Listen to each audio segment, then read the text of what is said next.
বিশাল জমিনটাও আল্লাহ নিজ হাত দিয়া বানাই নাই রে যুবক। ওই আসমানের মধ্যে যেই সূর্যটা দেখো, এই সূর্যটা দুনিয়া থেকেও বহুত বড়। ওই সূর্যটাও আল্লাহ নিজ হাত দিয়া বানাই নাই। চন্দ্র দেখো, আল্লাহ পাক চন্দ্রটাকেও নিজ হাত দিয়া বানায় নাই।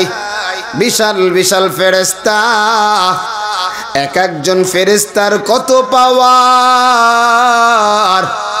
মিকাইল আলাইহিস ইসরাফিল আলাইহিস সালাতু ওয়াস সালাম, যিনি যার সিংহায় ফুৎকারের মাধ্যমে কিয়ামত ঘটাবে, একটা মাত্র ফুৎকার দিবে রে যুবক, সাত আসমান সাত জমিন তছনছ হয়ে যাবে। একজন ফেরেশতার ফুৎকারের পাওয়ার যদি এত হয়, ওই ফেরেশতার দেহটা কত বড়। এই ফেরেশতারেও আল্লাহ পাক নিজ হাত দিয়া বানায় নাই।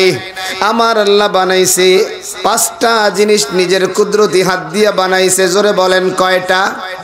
একটু জোরে বলেন কয়টা? আরো জোরে কয়টা? আজকে স্লোগান হবে কার? আরো জোরে বলেন কার? আওয়াজ দিয়া বলো কার? ওই আল্লাহ, আল্লাহর কুদরতি হাত দিয়া পাঁচটা জিনিস বানাইছে। এক নাম্বার আল্লাহ পাক যেটা কুদরতি হাত দিয়া বানাইছে সেটা হলো আল্লাহর চেয়ার। আমার আল্লাহ যেই চেয়ারে বসে আছেন, এই চেয়ারটাকে আমার আল্লাহ কুদরতি হাত দিয়া বানাইছে। এরে যুবক, তুমি আমি যেই জিনিসটা কামাই করি, যেটা উপার্জন করতে যত কষ্ট, ওই জিনিসের প্রতি তত মায়া কম না বেশি? আরো জোরে বলেন কম না বেশি? তাই আল্লাহ কুদরতি হাত দিয়া কয়টা জিনিস বানায়? এক নাম্বার আল্লাহর কুরসি, দুই নাম্বার আমার আপনার তাকদীর লেখা হইছে যে কলম, কলম আল্লাহ নিজ হাত দিয়া বানাইছে। এজন্যই তো আল্লাহ কলমের কসম খায়। তিন নাম্বার আল্লাহ পাক 8টা জান্নাত আমাদের জন্য বানাইছেন। ওই জান্নাতগুলোর মধ্যে একটা জান্নাত আছে জান্নাতুল আদন। জান্নাতুল আদন আমার আল্লাহ নিজ হাত দিয়া বানাইছে। 4 নাম্বার আল্লাহ পাক একজন নবী দুনিয়ার জমিনে পাঠিয়েছিলেন। ওই নবীর নাম হলো মুসা কালিমুল্লাহ। যেই নবী দুনিয়া থেকে আল্লাহরে ডাক দিত, আল্লাহ ওই নবীর ডাকের জবাব আরশ মহল্লা থেকে দিত। ওই নবীকে আল্লাহ পাক একটা কিতাব দিয়েছিলেন, তাওরাত কিতাব। তাওরাত কিতাব আল্লাহ পাক নিজ হাত দিয়ে লিখেছেন। 5 নম্বর যুবক, আব্বাজান আদম থেকে নিয়া কিয়ামত পর্যন্ত যত মানুষ দুনিয়াতে আগমন করবে, প্রত্যেকটা মানুষের এই চেহারাটা আমার আল্লাহ তার কুদরতি হাত দিয়া বানাবেন। সুতরাং আমার আপনার চেহারা যিনি কুদরতি হাত দিয়া বানাইছেন তিনি কে? চেহারার মধ্যে জবান আছে না নাই? ওই আল্লাহর নাম জবান দিয়ে নিব কি নিব না?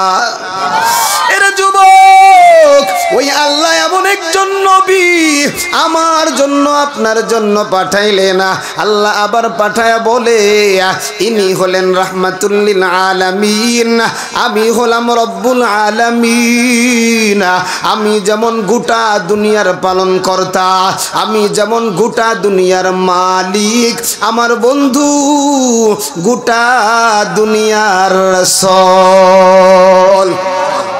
এবং শুধু রাসূলই না, বলে গোটা দুনিয়ার মানুষের জন্য রহমত, গোটা দুনিয়ার মানুষের জন্য বরকত। এ দামরায়ের যুবক, আমার মায়ের নবী কেমন বরকত, আমার মায়ের নবী কেমন রহমত। ছোট্ট একটা ঘটনা বললে বিষয়টা স্পষ্ট হয়ে যাবে। আমার মায়ার নবী একটা যুদ্ধের আঞ্জাম দেয়। ওই যুদ্ধের নাম হলো খন্দকের যুদ্ধ। খন্দক মানে পরিখা খনন করা, খাল খনন করা, মদিনার চতুর্দিক দিয়া খাল খনন করা। এর যুবক একটু দিলের কানটা লাগাও, আমার মায়ের নবী, আমার মায়ের নবীর উম্মতরে কেমন ভালোবাসের যুবক।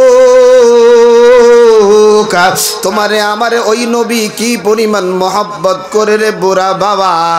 হে আমার পর্দার আড়ালের আম্মা জানেরা, ওই পরীক্ষা খনন করতে করতে কত সাহাবীর 2 দিন খাবার নাই।